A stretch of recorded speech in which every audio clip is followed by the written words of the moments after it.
નમસ્કાર. ચાલો આજે એક બહુ જ રસપ્રદ વિષય પર ઊંડા ઉતરીએ. આપણે સ્વ, સંપત્તિ અને એક સમૃદ્ધ જીવન વચ્ચેના જે સંબંધો છે ને તેને ઉકેલવાનો પ્રયત્ન કરીશું. કેટલાક એવા વિચારોની વાત કરીશું જે કદાચ સફળતા અને સુખ વિશેની આપણી અત્યાર સુધીની માન્યતાઓને પડકારશે. તો ચાલો આ સફળ શરૂ કરીએ. શરૂઆત જ એક સવાલથી કરીએ. જરા વિચારો તો, સાયકલ ચલાવવાનો જે કોન્ફિડન્સ હોય અને જે સાચો આત્મવિશ્વાસ હોય, શું એ બંને એક જ વસ્તુ છે?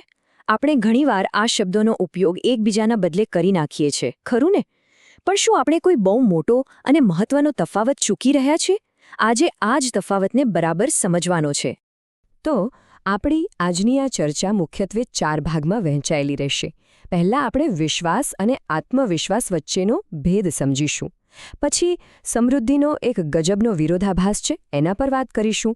ત્રીજા ભાગમાં શરીર અને સ્વ એટલે કે હું કોણ છું એ જોઈશું. અને છેલ્લે આ બધી કડીઓને જોડીને એક સંપૂર્ણ માનવ લક્ષ્ય શું હોઈ શકે એનું ચિત્ર સ્પષ્ટ કરીશું. તો ચાલો શરૂઆત કરીએ આપણા પહેલા વિભાગથી, વિશ્વાસ વિરુદ્ધ આત્મવિશ્વાસ.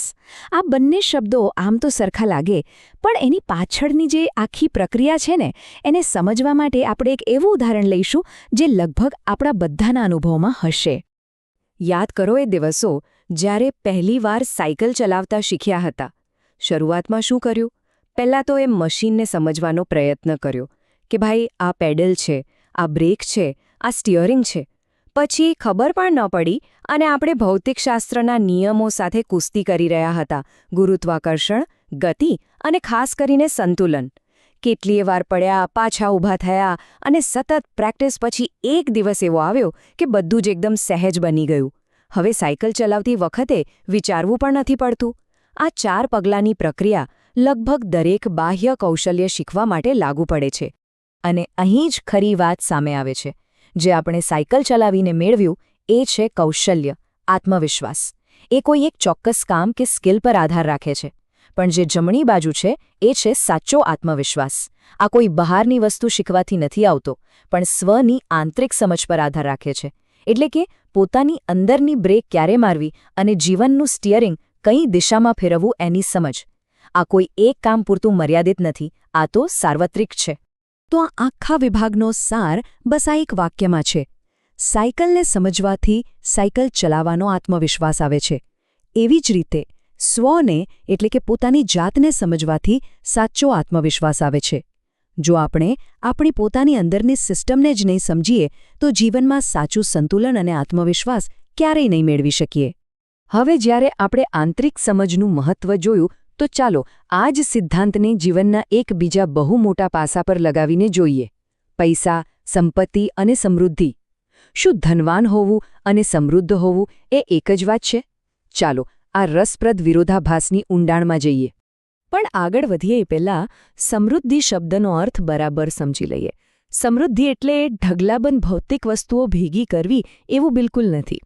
સમૃદ્ધિ એક ભાવ છે, એક આંતરિક લાગણી છે. એવો અહેસાસ કે મારી ભૌતિક જરૂરિયાતોને પહોંચી વળવા માટે મારી પાસે જરૂર કરતાં વધારે છે. આ મનના સંતોષની સ્થિતિ છે, બેંકના ખાતાનો આંકડો નથી. આ કોષ્ટક જુઓ, આખી વાત એકદમ સ્પષ્ટ થઈ જશે. અહીં 4 પરિસ્થિતિઓ બતાવી છે, પણ સૌથી રસપ્રદ ખાનું છે ઉપર જમણી બાજુનું. અહીં વ્યક્તિ પાસે ભૌતિક વસ્તુઓ તો છે, એટલે એ ધનવાન છે, પણ એને મનમાં સતત ઉણપ અને અભાવ લાગે છે. એટલે એ ધનવાન હોવા છતાં દુઃખી અને દરિદ્ર છે. એનાથી વિપરીત નીચે જમણી બાજુ જુઓ. અહીં વ્યક્તિ પાસે ભૌતિક વસ્તુઓ પણ છે અને એને કોઈ ઉણપ પણ નથી લાગતી. આ વ્યક્તિ સાચા અર્થમાં સમૃદ્ધ છે, સુખી અને સંતુષ્ટ. આનાથી સાબિત થાય છે કે સમૃદ્ધિ એ ભૌતિક નહીં પણ માનસિક અવસ્થા છે. અને આ વિચાર આપણને એક બહુ જ મોટા અને શક્તિશાળી નિષ્કર્ષ પર લાવે છે કે દુનિયાની મોટાભાગની સમસ્યાઓનું મૂળ ભૌતિક ગરીબી નથી, પણ ધનવાન લોકોની માનસિક ગરીબી છે. આ એ જ અભાવની લાગણી છે જેની આપણે હમણાં જ વાત કરી.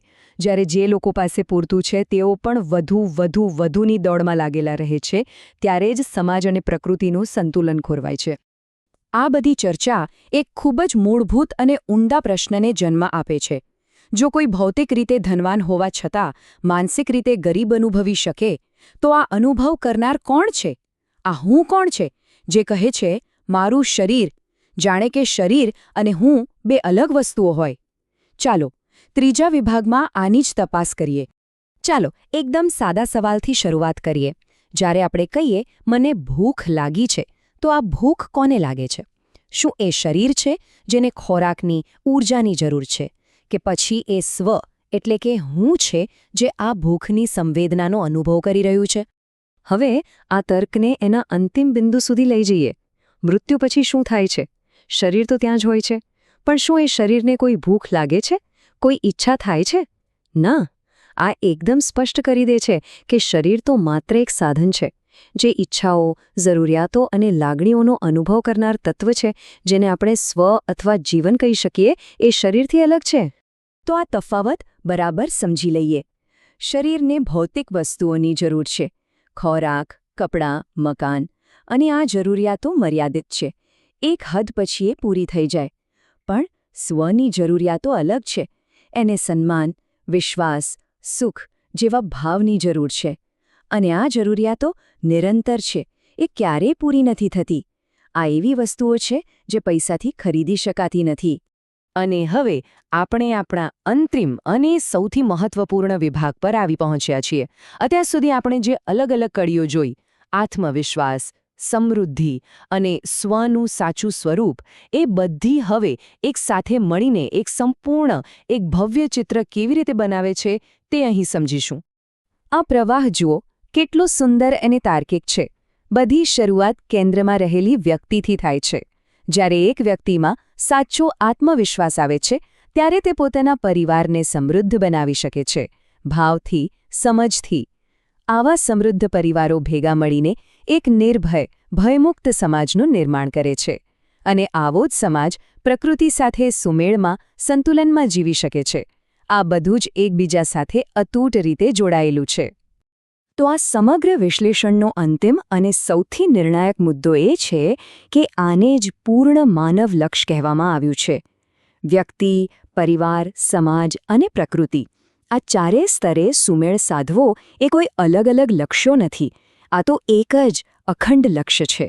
જેમ મૂળ વગર ઝાડ ન હોઈ શકે, એમ આંતરિક શાંતિ વગર સાચી બાહ્ય સફળતા શક્ય નથી. તો અંતે આ એક વિચાર પ્રેરક પ્રશ્ન સાથે આપણે સૌએ મનન કરવાનું છે. આપણને ધનવાન કેવી રીતે બનવું એ તો બધે શીખવવામાં આવે છે, પણ સાચા અર્થમાં સમૃદ્ધ બનવાનો મતલબ શું? માત્ર વસ્તુઓનો સંગ્રહ કરવો, કે પછી એવી સમજ અને સંતોષ કેળવવો જે સાચી, ટકી રહે એવી સમૃદ્ધિ લાવે? કદાચ આ તફાવતને સમજવામાં જ સુખી જીવનની ચાવી છુપાયેલી છે.